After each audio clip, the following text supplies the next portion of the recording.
नरसिंहराज जय विजयी भव दिग्विजयी भव श्रीमद्खण्ड श्रीविजयी भव श्रीविद्याधरी राधा सुरेखा श्रीराखीधर श्रीपादा जय विजयी भव दिग्विजयी भव श्रीमद्खण्ड श्रीविजयी भव जय विजयी भव दिग्विजयी। नमस्कार, आपण पाहत आहात जस्ट कॉल मी न्यूज 24 सोलापूर। महिलांनी गुरुचरित्र वाचावे का नको, शंका कुशंका। सर्वांनी गुरुचरित्राचे पारायण कसे करावे? अवधूत चिंतन श्री गुरुदेव दत्त। श्री स्वामी समर्थ महाराज की जय। श्री स्वामी समर्थ। आज दत्त जयंती, मार्गशीर्ष महिन्यातील पहिल्या गुरुवारी दत्त जयंती असते। मागच्या वेळेस पण मी व्हिडिओ केला होता। आज मी जरा थोडासा विषय वेगळा घेतलेला आहे की सगळ्यात महत्त्वाची गोष्ट अशी, समाजामध्ये बरेचशी माणसं असतात। माणसं जीवन जगत असताना उगीच कुणासमोरही कुणाचे डोळे भरून येत नाही आहेत। कुणासमोर तर एवढ्या कोट्टे, आपला देश जो आहे 125-150 कोटीचा देश आहे, त्याच्यासमोर एखाद्या माणसासमोर आपल्यासमोर एखाद्याचे डोळे भरून यावं, त्यासाठी तशी आपुलकी लागती, जीवा लागतो। ते एका कवीनं म्हणलेली कविता आहे, पुसणार कोणी असेल तर डोळे भरून यायला अर्थ आहे, नाहीतर मरणसुद्धा व्यर्थ आहे। ही कविता आहे। तसंच प्रत्येकजण जीवन जगत असताना प्रत्येकाच्या जीवनात अडीअडचणी असतात, परंतु हे अडीअडचणी हे होत असताना प्रत्येकाच्या जीवनामध्ये कोणतरी एक गुरु हा निश्चित असतो। असं म्हणलं जातं, गुरु ब्रह्मा गुरु विष्णू गुरुदेव महेश्वरा गुरु साक्षात परब्रह्म तस्मै श्री गुरुदेव नमः। म्हणजे गुरुचं स्थान फार महत्त्वाचं आहे। मग कोण पण असू शकतो। सगळ्यात महत्त्वाची गोष्ट म्हणजे मुलाचे गुरु हे पहिले गुरु म्हणजे आईवडीलच असतात, आणि मुलांचे दैवत म्हणजे पहिलं दैवत म्हणजे आईवडील। त्याशिवाय कोणीही जगात श्रेष्ठ नाही। ज्या मुलांना आईवडील आहेत त्यांच्यासारखा भाग्यवान कोणी नाही आहे, आणि ज्यांच्याकडे नाही ती फार मोठी खंत आहे। कारण का तर आपल्या मुलांचं कौतुक हे आईवडिलांनाच असतं, म्हणून सगळ्यात पहिले गुरु आहे ते आईवडील असतात। त्यानंतर दुसरे गुरु म्हणजे कोण असतात, तर दुसरे गुरु म्हणजे शाळेतील शिक्षक असतात। कारण का तर आपण आज गुरुचरित्राचा विषय घेतलेला आहे। आज दत्त जयंतीनिमित्त गुरुचरित्र वाचावे का नको महिलांनी हा विषय घेतलेला, म्हणजे शंका कुशंका आहेत आणि पारायण वगैरे कसं करावं। पण महत्त्वाची गोष्ट म्हणजे हे गुरु म्हणजे काय हे महत्त्वाचं आहे, आणि मग गुरूंचं चरित्र। मग गुरु कसं, प्रत्येकाचा गुरु कोण ना कोणता असतो, कोणाचा लहान असतो, कोणाचा मोठा असतो, कोणी कोणाला गुरु मानावं हा त्याचा प्रश्न आहे। परंतु सगळ्यात महत्त्वाची गोष्ट म्हणजे आज जर पोरं 8 तास घरामध्ये पोरं 16 तास घरामध्ये असतात आणि 8 तास फक्त शाळेमध्ये असतात, परंतु ते पोरगं जर खोड्यावरे करायला लागलं, बाहेर खोड्यावरे करायला लागलं, तर बाहेरचा माणूस पहिल्यांदा प्रश्न काय विचारतो माहिती आहे का, तुला आई वडिलांनी हे शिकवलं का, हा पहिला प्रश्न। किंवा दुसरा प्रश्न असा असतो की मास्तरांनी तुला हे शिकवलं का, असे शिवाय द्यायला वगैरे असं एक शिवाय काय असेल ते। म्हणजे सांगायचं म्हणजे गुरुचं स्थान फार महत्त्वाचं आहे, कारण कोणीतरी गुरु असला पाहिजे। कारण का तर गुरु म्हणजे शिक्षक। सांगायची गोष्ट म्हणजे जीवनामध्ये सुखदुःख हे येतच असतात, पण सुखाने मोहून जायचं नसतं आणि दुःखाने खचून जायचं नसतं। आपल्या पाठीशी अनुभवाची शिदोरी घेऊन चालायचं असतं, कारण अनुभव हाच खरा शिक्षक असतो। तो स्वतः प्रथम परीक्षा घेत असतो आणि मगच शिकवत असतो। म्हणजे अनुभव फार महत्त्वाचा आहे, आणि प्रत्येकजण आयुष्यभर हा काहीतरी काही शिकतच असतो। म्हणजे प्रत्येक मनुष्य हा मरेपर्यंत विद्यार्थीच असतो, काय ना काय रोज नवीन शिकत असतो। आणि हे करत असताना, जीवन जगत असताना गुरुचं स्थान फार महत्त्वाचं आहे। आणि गुरु तसा आपण कुणाला गुरु मानावं, मग पहिली गोष्ट प्रथमतः आपले आईवडील गुरु हे श्रेष्ठ आहेत, त्यानंतर शाळेतील शिक्षक। कारण का तर एक मुलगा म्हणजे शाळेमध्ये जेव्हा लहान मुलाला पाठवला जातो तो मातीचा गोळा असल्यासारखा असतो। आईवडील तर त्याच्यावर संस्कार करतात, पण त्या गोळ्याला आकार देऊन त्याचं मूर्ती रूपांतर घडवण्याचं, म्हणजे दगडाला देव बनायचं काम हे शिक्षक करतात।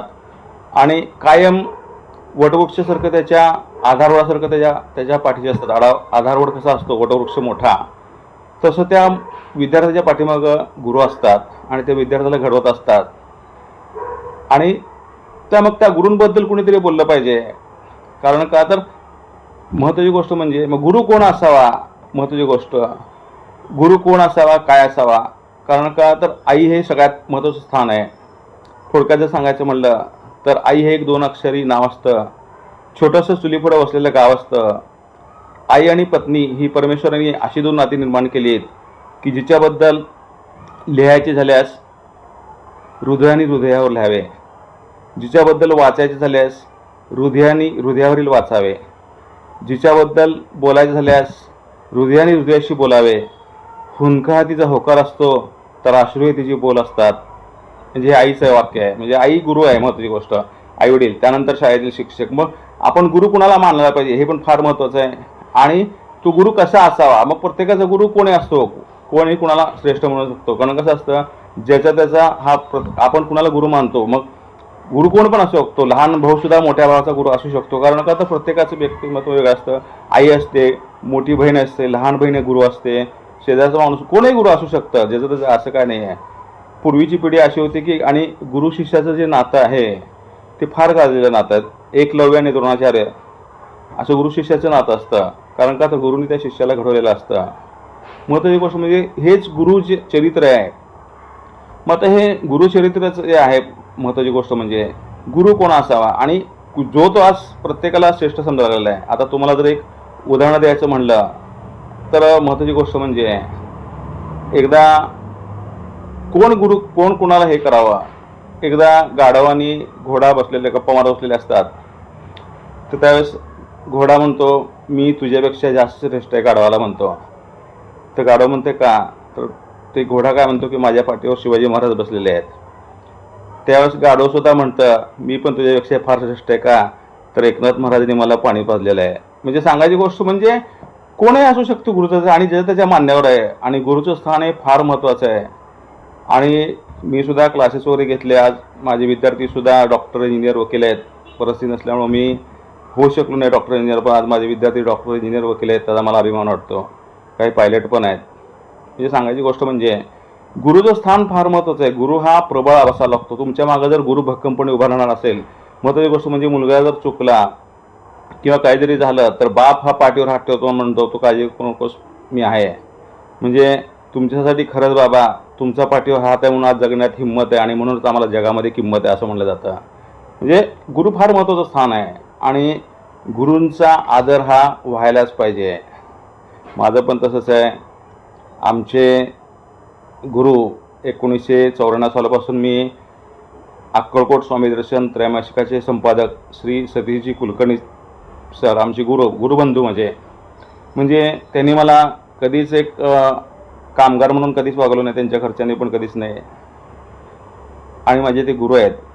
कारण का तर लोक सगळं शिकवतात, पण जीवन कसं जगायचं, आनंद कसा जीवनामध्ये घ्यायचा, लोकांना आनंद दिल्यावर आपल्याला आनंद कसा मिळतो, हे आमच्या सतीश कुलकर्णी गुरूंनी शिकवलेलं आहे. तर मगाशी त्यांच्याशी माझं बोलणं झालं. ते आता गाणगापूरला दत्त जयंती आहे. आणि महत्त्वाची गोष्ट म्हणजे त्यांनी पिठापूर म्हणजे दत्त महाराज, म्हणजे आज दत्त जयंतीनिमित्त सांगतो. दत्त महाराज म्हणजे आपण फोटो पाहतो त्यांचा, 3 मुखी 6 हात तयाची माझा दंडवत. आणि त्यामध्ये जे गाय जी आहे, हे गाय ही पृथ्वीचं प्रतीक आहे. आणि जे 4 कुत्रे आहेत फोटोमध्ये, त्यामध्ये ते वेद आहेत, ऋग्वेद, यजुर्वेद, सामवेद आणि अथर्ववेद. आणि त्या गुरूंचं चरित्र लिहिलं जातं, त्याला गुरुचरित्र म्हणलं जातं. मग आता आमचे जे गुरु आहेत सतीश कुलकर्णी, त्यांनी काय केलं तर त्यांनी इतिहासच केलेला आहे. असं इतिहास पुन्हा होणे नाही. कारण का तर त्यांनी पण 1978 सालापासून त्यांनी या सेवेमध्ये आहेत. स्वामींची, दत्त महाराजांची त्यांनी पण खूप सेवा केली. तर त्यांनी काय केलं की पिठापूर येथे, पिठापूर म्हणजे दत्त महाराजांचे 3 अवतार. पहिला अवतार श्रीपाद श्रीवल्लभ, पिठापूर आंध्र प्रदेश, सोलापूरपासून जवळपास 850 किलोमीटर असेल. त्यानंतर दुसरा अवतार जे आहे नरसिंह सरस्वती लाडकरंजा, म्हणजे तेच गाणगापूरचे महाराज. गाणगापूरला निरगुण त्यांच्या पादुका आहेत. आणि तिसरा अवतार म्हणजे आमचे अक्कलकोट स्वामी महाराज. अक्कलकोट स्वामीचा जन्म कुठं झाला, कशाला काय माहिती नाही, फक्त ह्यांचं माहीत आहे. म्हणजे श्रीपाद शिवल्लभांचा जन्म पिठापूर इथे झालेला आहे आणि नरसिंह सरस्वतीचा जन्म लाडकरंजा इथं झालेला आहे. मग त्या ठिकाणी रेल्वेमध्ये थांबत नव्हते, लांब थांबायचे. तिकडचे लोक फार लुटालूट वगैरे करायचे. मग आमच्या गुरुबंधू म्हणजे सतीशजी कुलकर्णी यांनी रेल्वेचा स्टॉप केला आहे. आता तिथं रेल्वे थांबते.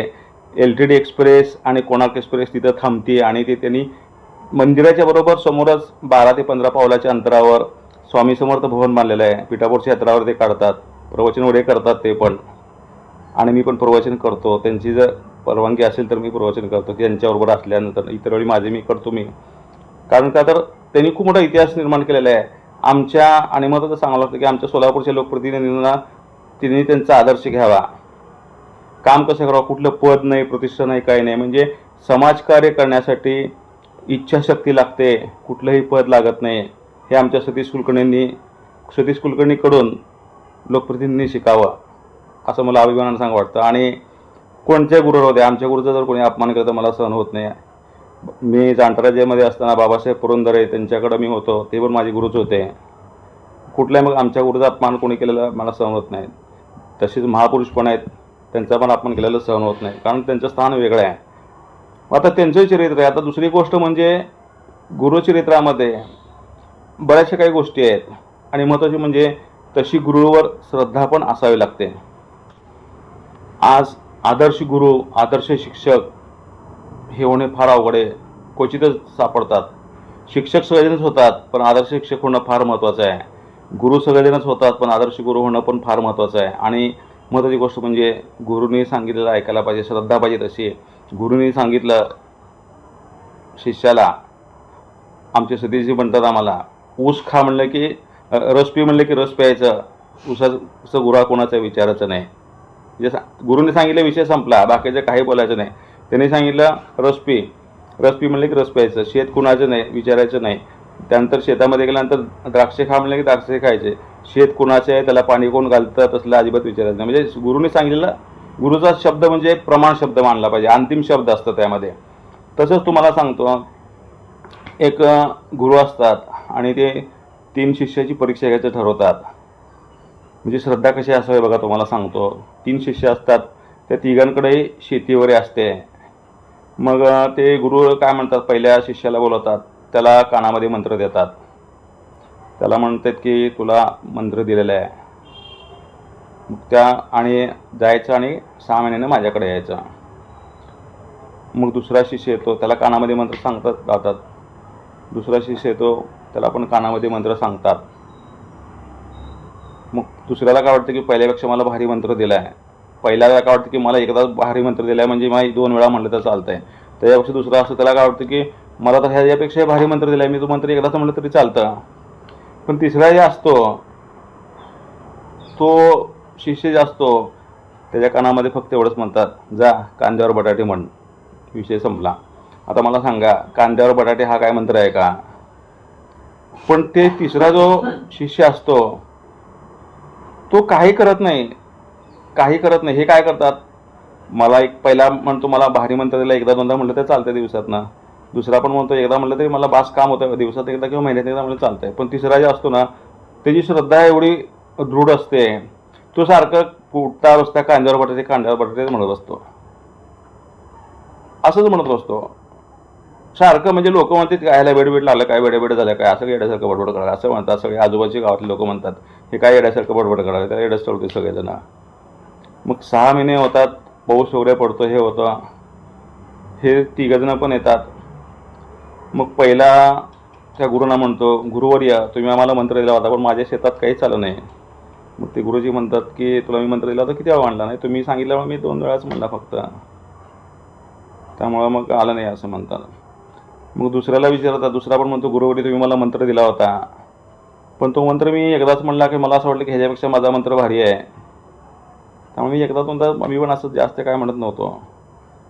ते पण म्हणतो माझ्या पण शेतात पीक वगैरे काय आलं नाही, पाऊस पडला सगळं झालं, पण काय आलंच नाही. पण ज्यावेळेस तिसऱ्या शिष्याला बोलवतात, तर तिसरा शिष्य म्हणतो, गुरुवर्य माझ्या शेतामध्ये भरभरून पीक आलेलं आहे, पाऊस पडला, जमीन काळी होती, पेरणी केली मी आणि भरभरून पीक आलं म्हणतो तो. आणि त्या पिकाचं त्या गुरुजींना काहीतरी घेऊन येतो की गुरुंना प्रथमतः प्रसाद म्हणून द्यायला, भेट म्हणून देण्यासाठी येतो. त्यावेळेस गुरुवर्य हसतात आणि म्हणतात, त्या सगळ्या दोघांना म्हणतात, श्रद्धा ही अशी असावी लागते बघा. गुरुने सांगितलं विषय संपला, बाकीचं काहीही बोलायचं नाही.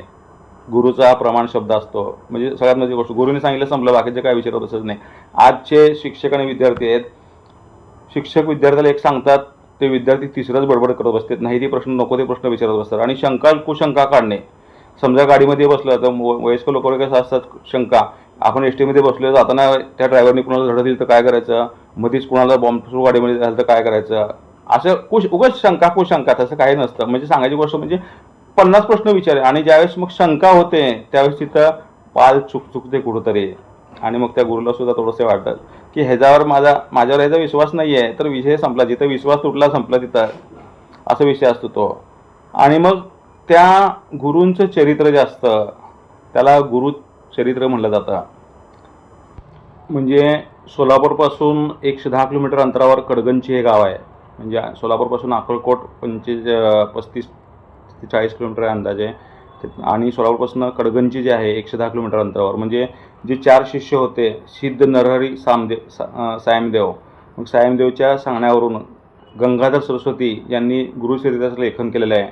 आणि आपण जर कडगंचीला गेलं तर त्या गुरूंच्या चरित्राची प्रत आपल्याला पाहायला मिळते. आणि याचा उल्लेख त्या 14व्या गुरुचरित्राच्या 14व्या अध्यायामध्ये याचा उल्लेख आहे. म्हणजे सगळ्यात महत्त्वाची गोष्ट म्हणजे गुरुचरित्र. आणि अलीकडं त्या गुरुचरित्राबद्दल असं केलं तरी बरेच लोक पारायण वगैरे करतात. आणि मग काही लोक असं म्हणतात की महिलांनी पारायण करू नये, असं तसं म्हणलं जातं, शंका कुशंका केली जाते. आणि आज बऱ्याचशा महिलांना असं पण प्रश्न पडलेला की असं म्हणलं कोणतं सांगतं, म्हणजे पूर्ण ज्ञान नसतं. महत्त्वाची गोष्ट म्हणजे, आणि गुरुचरित्रामध्ये पारायण करावं का नको हे सांगितलेलं आहे तुम्हाला, मी सांगतो मी. मग आता तुमच्या महत्त्वाची गोष्ट, आता गुरुचरित्रातील 52व्या अध्यायामधील 83वी ओळ आहे, ज्याचे अंतःकरण असता पवित्र त्याने वाचावे सदा सर्वकाळ गुरुचरित्र. ही गुरुचरित्रामधील 52व्या अध्यायामधील 83वी ओळ आहे. ह्याचं तुम्हाला प्रूफ पण देतोय बघा तुम्ही. म्हणजे सांगायची गोष्ट म्हणजे असं काही नाही आहे, फक्त महिला भगिनी माता भगिनींनी वगैरे काय केलं पाहिजे, काय 4 दिवस काय अडचण असेल 4-5 दिवस त्यावेळेस फक्त वाचून, इतर वेळी चालतं. गुरुचरित्र महिलांनी वाचावं, त्या गुरुचरित्रामध्येच लिहिलेलं आहे. गुरुचरित्राच्या 52व्या अध्यायामध्येच लिहिलेलं आहे. 83वी ओळ आहे. अजून सांगतो ती ओळ, ज्याचे अंतःकरण असतं पवित्र त्याने सदा सर्व काळ वाचावे गुरुचरित्र. म्हणजे ज्याचं मन स्वच्छ आहे, साफ आहे, त्यांनी गुरुचरित्र वाचायला काही हरकत नाही. असं काही नाही महिलाने वाचावे पुरुषाने वाचू नये असं काही नाही आहे. म्हणजे असं एक म्हणलं जातं, मन चंगा तर कटोते में गंगा. म्हणजे तुमचं मन जर साफ असेल तर हे, आणि मन स्वच्छ करणे हा सगळ्यात मोठा धर्म आहे असे आमचे स्वामी विवेकानंद यांनी म्हणलं होतं.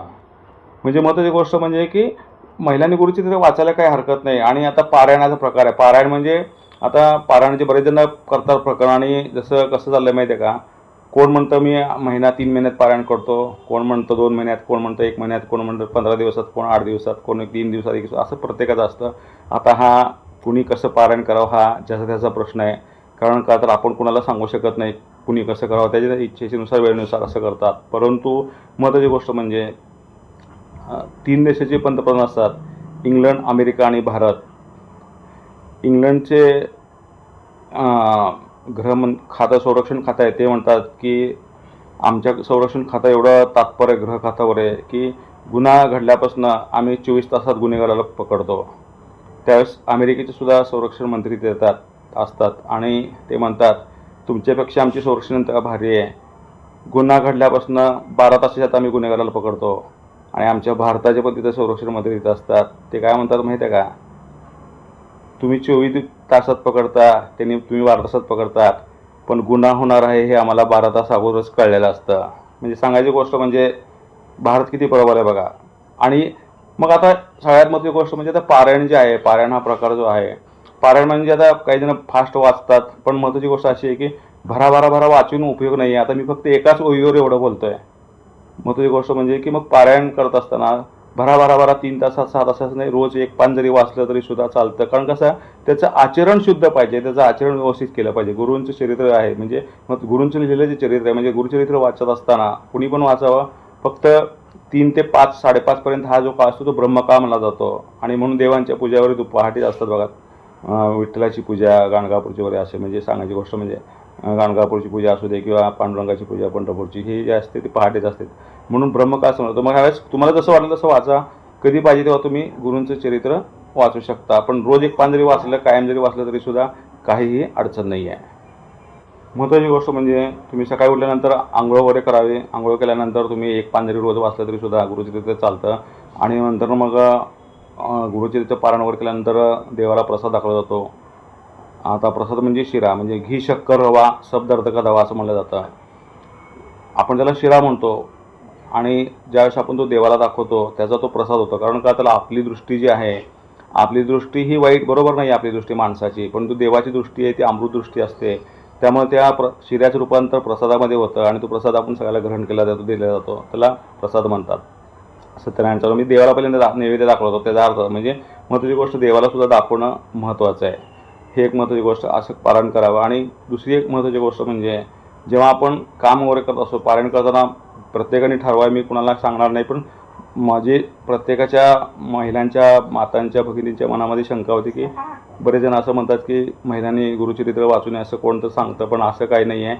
गुरुचरित्राच्या मध्येच लिहिलेलं आहे 52व्या ओळीमध्ये, 52व्या अध्यायामध्ये सॉरी, आणि 83वी ओळ आहे की ज्याचे अंतकण असता पवित्र त्याने वाचावे सदा सर्व का गुरुचरित्र. आता मी ह्या एकाच वाक्यावर किती वेळा बोलत आहे तुम्हाला सांगतो. म्हणजे सगळ्यात महत्त्वाची गोष्ट म्हणजे की सगळ्यांनी ह्याचं नीट विचार करावा, आत्मपरीक्षण करावं. तरी सर्व स्वामी भक्त आणि दत्तभक्तांना आज दत्त जयंती आहे, गुरुवार आहे, चांगला योग आहे. त्यानिमित्त सर्वांच्या जीवनात सुख, शांती, समृद्धी लाभो. आणि सर्वांनी पण गुरुचरित्राचे मी सांगितलेलं त्या अध्याय पाहावा, ती ओळ पण पाहावी, म्हणजे त्यांच्या पण लक्षात येईल आणि खरं खोटं काय ते पण त्यांच्या लक्षात येईल. आज दत्त जयंतीनिमित्त सगळ्यांच्या जीवनात सुख, शांती, समृद्धी लाभो हीच आज गुरुदेव दत्तचरणी प्रार्थना करतो.